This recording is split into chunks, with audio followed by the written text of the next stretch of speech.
Subscribe कीजिए learning pharmacy channel को and bell icon को दबाइए लेटेस्ट फार्मेसी वीडियो सबसे पहले देखने के लिए। सो फ्रेंड्स, आज के इस वीडियो में कवर करेंगे pharmacology questions for D pharmacy exit exam and final exams. Pharmaceutics का क्वेश्चन जो है वो ऑलरेडी हम अपने चैनल पे अपलोड कर चुके हैं। अगर अभी तक नहीं देखे हैं आपने तो उसको ज़रूर देखें आप। इस वीडियो में हम कौन कौन से क्वेश्चंस कवर करेंगे, तो MCQ कवर करेंगे from question number 1 to 5 complete explanation के साथ। क्वेश्चन नंबर 1 में आपसे पूछा है, देखिए फार्माकोकाइनेटिक्स क्या है, इनमें से आपसे पूछा है फार्माकोकाइनेटिक्स को क्या जो है वो अच्छे से डिफाइन करता है। स्टडी है absorption, distribution, metabolism and excretion of the drug की। स्टडी है biological and therapeutic effect of drug की। स्टडी है mechanism of action of drug की, या स्टडी है method of new drug development की। आंसर है इसका ऑप्शन ए। तो फार्माकोकाइनेटिक्स क्या है, ये स्टडी होती है absorption, distribution, metabolism and excretion of the drug की। किस तरह से जब हम ड्रग लेते हैं अपनी बॉडी में तो वो हमारी बॉडी में अब्जॉर्ब होती है, देन किस तरह से वो डिस्ट्रीब्यूट होती है अलग अलग ऑर्गन्स में, किस तरह से उसका मेटाबॉलिज्म होता है लीवर के द्वारा, एंड देन किस तरह से वो एक्सक्रीट होती है हमारी बॉडी से। तो इसकी स्टडी को कहा जाता है pharmacokinetics. Movement of the drug, किस तरह से ड्रग मूव करती है विद इन द बॉडी, वो बताती है फार्माकोकाइनेटिक्स ब्रांच।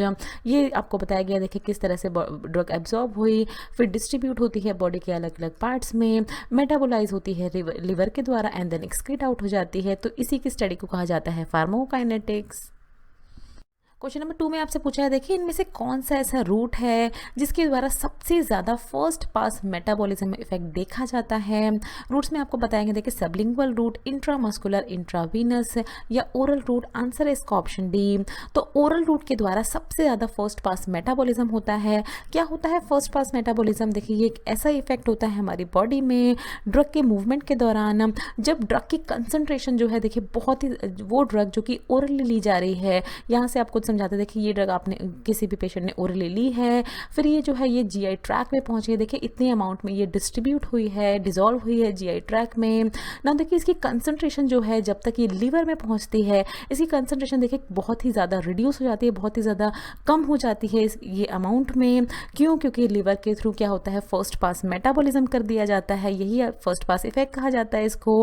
लीवर के द्वारा क्या किया जाता है, ड्रग की कंसंट्रेशन जो है उसको और भी कम कर दिया जाता है। यहाँ देखिए ल्यूमन में आई GI ट्रैक में आई ड्रग, फिर ये हिपैटिक पोर्टल वेन मतलब जो लिवर की वेन्स होती हैं उसके थ्रू ये लिवर में ट्रांसफर हुई, और यहाँ पर इसका फर्स्ट पास मेटाबॉलिज्म होके ड्रग की कंसंट्रेशन बहुत ही कम रह गई है। अब ये क्या करेगी, देखिए सिस्टमिक सर्कुलेशन में जाएगी, ब्लड वेसल्स में फ्लो होगी। तो इसमें क्या होता है, ये ओरल रूट से जब ड्रग ली जाती है तो इस तरह का इफेक्ट देखा जाता है, फर्स्ट पास मेटाबॉलिज्म का इफेक्ट। तो इस तरह के इफेक्ट को अवॉइड करने के लिए जब हमें ड्रग की ज़्यादा कंसंट्रेशन चाहिए, हमें नहीं चाहिए कि वो लिवर में जाके फर्स्ट पास मेटाबॉलिज्म के थ्रू उसकी कंसंट्रेशन कम हो जाए, तो तभी यूज़ किए जाते हैं पैरेंटरल रूट्स, जैसे इंट्रामस्कुलर, इंट्रावीनस या सबलिंगुअल रूट, इस तरह के रूट्स यूज़ किए जाते हैं। क्वेश्चन नंबर 3 में आपसे पूछा, देखिए पिक करना है आपको इनमें से एक ऐसा रूट जो कि पैरेंटरल रूट के अंडर आता है। कौन सा ऐसा रूट है, सबलिंगुअल रूट है, इंट्रामस्कुलर, ओरल या रेक्टल। आंसर है इसका ऑप्शन बी। इंट्रामस्कुलर रूट आता है पैरेंटरल रूट के अंडर। बहुत सारे बच्चों को देखिए कन्फ्यूजन है, तो एक पॉइंट को आप समझेंगे, इस जो भी हम आपको समझाएंगे इस पे 2 तरह के रूट्स होते हैं बेसिकली। देखिए कौन कौन से होते हैं, एंटरल रूट एंड पैरेंटरल रूट। एंटरल रूट ऐसे रूट्स होते हैं जो कि हमारी बॉडी में GI ट्रैक को हमारे इन्वॉल्व करते हैं, गैस्ट्रो इंटेस्टाइनल ट्रैक के थ्रू इसोफेगस में जाएंगे, इंटेस्टाइन्स में जाएंगे, और फिर ये लिवर में जाते हैं, पहले मेटाबोलाइज होते हैं, इंटेस्टाइन में जाते हैं, एंड देन एक्सक्रीट आउट होती है ड्रग हमारी बॉडी से, अगर ड्रग जो है वो एंटरल रूट के थ्रू दी गई है। दूसरा रूट होता है पैरेंटरल रूट। पैरेंटरल रूट में किसी भी तरह की ओरल एडमिनिस्ट्रेशन नहीं की जाती है, ड्रग को डायरेक्टली दिया जाता है, किसके थ्रू, इंजेक्शंस के थ्रू बॉडी में एडमिनिस्टर किया जाता है ड्रग को, जिससे क्या होता है, ड्रग को ना लिवर के थ्रू ट्रेवल करना है, तो फर्स्ट पास मेटाबॉलिज्म अवॉइड हो गया है, और फिर डायरेक्टली जो है ड्रग जो है वो एक्सक्रीट हो जाती है बॉडी से। तो कोई भी ये हमारा GI ट्रैक इन्वॉल्व नहीं होता है पैरेंटरल रूट में। तो ये दोनों में डिफरेंस होता है, बेसिक डिफरेंस। अब इंजेक्शंस की टेक्निक भी अलग अलग होती है, ये सारे ही पैरेंटरल इंजेक्शंस हैं। इंट्रामस्कुलर, यहाँ पर अगर आप ध्यान से देखेंगे तो देखिए ये मसल्स प्रेजेंट सबसे ऊपर कौन कौन सी होती है, देखिए हमारी डर्मिस प्रेजेंट होती है, एपिडर्मिस। तो इसमें दिया जाता है इंट्राडर्मल इंजेक्शन। कितने एंगल पे, देखिए 10 to 15 15 डिग्रीज के एंगल पे, ये भी आपको याद रखने हैं, ये भी पूछा जाता है एग्जाम में। फिर देखिए इसके नीचे आप आएंगे तो यहाँ प्रेजेंट होती है वेन्स, यहाँ दिया जाता है इंट्रावीनस इंजेक्शन 25 डिग्रीज के एंगल पे।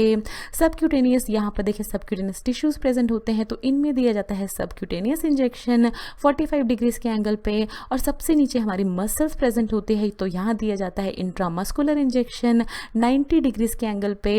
एंगल्स आप याद रखेंगे, सारे इंजेक्शंस आप याद रखेंगे। अब देखिए रूट्स ऑफ ड्रग एडमिनिस्ट्रेशन, दो बेसिक तरह के होते हैं रूट्स, सिस्टमिक रूट होता है एंड लोकल रूट्स होते हैं। तो सिस्टमिक रूट के अंडर ही आता है एंटरल एंड पारेंटरल रूट। एंटरल रूट में कौन कौन से होते हैं? ओरल होती हैं, सबलिंगुअल एंड रेक्टल जो एडमिनिस्ट्रेशन होती है वो आती है। पारेंटरल में आते हैं देखिए सबक्यूटेनियस, इंट्रामस्कुलर, इंट्रावीनस, इंट्रा आर्टियल और इंट्राडर्मल, ये सारे पारेंटरल के अंदर आते हैं। लोकल रूट में आते हैं देखिए टॉपिकल रूट जो कि स्किन पे अप्लाई की जाती है, ऑक्यूलर ड्रॉप्स जो कि आई में अप्लाई की जाती हैं, एंड इंट्रानेजल जो कि नोज में अप्लाई की जाती हैं। ना फिर देखिए आपको इसमें कंफ्यूज नहीं होना है इस वाले पॉइंट में। सबलिंगुअल एंड रेक्टल रूट जो है ये एंटरल रूट के अंडर ही आते हैं, क्योंकि यहाँ पर ये सबलिंगुअल और रेक्टल को इंजेक्शंस के थ्रू नहीं दिया जा रहा है। सबलिंगुअल इंजेक्शंस होते हैं जो कि अंडर द टंग रखे जाते हैं, रेक्टल होते हैं सबलिंगुअल टैबलेट्स दी जाती हैं छोटी छोटी जो कि अंडर द टंग रखी जाती हैं, और रेक्टल टैबलेट्स दी जाती हैं जो कि रेक्टम में रखी जाती हैं। ये दोनों ही रूट जो है एंटरल के अंदर आते हैं, बट ये दोनों ही रूट अवॉइड करते हैं फर्स्ट पास मेटाबॉलिज्म। किसी भी तरह का ड्रग की कंसंट्रेशन रिड्यूस नहीं होती है अगर इस रूट से ड्रग दी जाती है, तो इसमें कंफ्यूज नहीं होना है आपको। फर्स्ट पास मेटाबॉलिज्म सबसे ज़्यादा ओरल रूट में ही होता है, पैरेंटल रूट के अंदर ये सारे इंजेक्शंस आते हैं, और सबलिंगुअल एंड रेक्टल रूट के थ्रू भी फर्स्ट पास मेटाबॉलिज्म जो है वो अवॉइड किया जाता है। क्वेश्चन नंबर 4 में आपसे पूछा, देखिए इनमें से कौन सी ऐसी फेनोमेना हो सकती है कॉम्बिनेशन ऑफ ड्रग यूज करने पे? साइनर्जिज्म, एक्यूमुलेशन, टेकीफाइलेक्सिस या टॉलरेंस? आंसर है इसका ऑप्शन ए। साइनर्जिज्म की फेनोमेना देखने को मिलती है जब दो ड्रग्स आपस में कंबाइन की जाती हैं।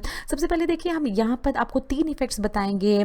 सबसे पहला इफेक्ट है एडिटिव इफेक्ट, जब एक ड्रग को दूसरी ड्रग के साथ जोड़ा गया यहाँ पर, तो देखिए इस तरह का एडिटिव इफेक्ट मिला, उतना ही इफेक्ट मिला जितना प्रिडिक्ट था। तो मान लीजिए 1 + 1 = 2 इफेक्ट हमको देखने को मिला। एंटागोनिस्टिक इफेक्ट में क्या हुआ कि जब एक ड्रग को दूसरे ड्रग के साथ मिलाया गया तो जितना रिक्वायर्ड हमने सोच के रखा था कि इतना रिस्पॉन्स मिलना है उससे कम हमें रिस्पॉन्स मिला इसका, वो होता है एंटागोनिस्टिक इफेक्ट। और साइनर्जिस्टिक इफेक्ट में क्या होता है, देखिए जब एक ड्रग को दूसरी ड्रग के साथ कंबाइन किया तो इफेक्ट हमको इतना प्रिडिक्ट था कि इतना मिलेगा, बट इफेक्ट हमको इतना देखने को मिला, तो इसको कहते हैं साइनर्जिस्टिक इफेक्ट। जब 1 + 1 > 2 हो तो उसको कहा जाता है कि ड्रग ने अपना साइनर्जिस्टिक इफेक्ट दिखाया है। एग्जाम्पल में देखिए जब कोडीन और एस्पिरिन को साथ में दिया जाता है तो वो ज़्यादा अमाउंट में एनाल्जेसिया प्रोड्यूस करता है, मतलब पेन रिड्यूसिंग प्रॉपर्टी उसकी बढ़ जाती है। सल्फोनामाइड को जब ट्राइमिथोप्रिम के साथ दिया जाता है तो उसकी एंटीबैक्टीरियल प्रॉपर्टी जो है वो बढ़ जाती है। तो इस तरह के कॉम्बिनेशन दिए जाते हैं कुछ ड्रग्स के, उनका इफेक्ट बढ़ाने के लिए साथ में दिए जाते हैं इस तरह के कॉम्बिनेशन। क्वेश्चन नंबर 5 है, पूछा है आपसे, देखिए इनमें से कौन सा ऐसा एक लोकल एनास्थेटिक है जो कि शॉर्ट एक्टिंग ड्रग के अंडर आता है? ऑप्शन में देखे हैं प्रोकेन, टेट्राकेन, ब्यूपीवाकेन या रोपीवाकेन। आंसर है इसका ऑप्शन ए, प्रोकेन है लोकल एनास्थेटिक जो कि शॉर्ट एक्टिंग ड्रग है। इसके लिए देखिए शॉर्ट एक्टिंग, लॉन्ग एक्टिंग जो भी है आपको याद करने के लिए आपको क्लासिफिकेशन जो है वो याद होनी चाहिए।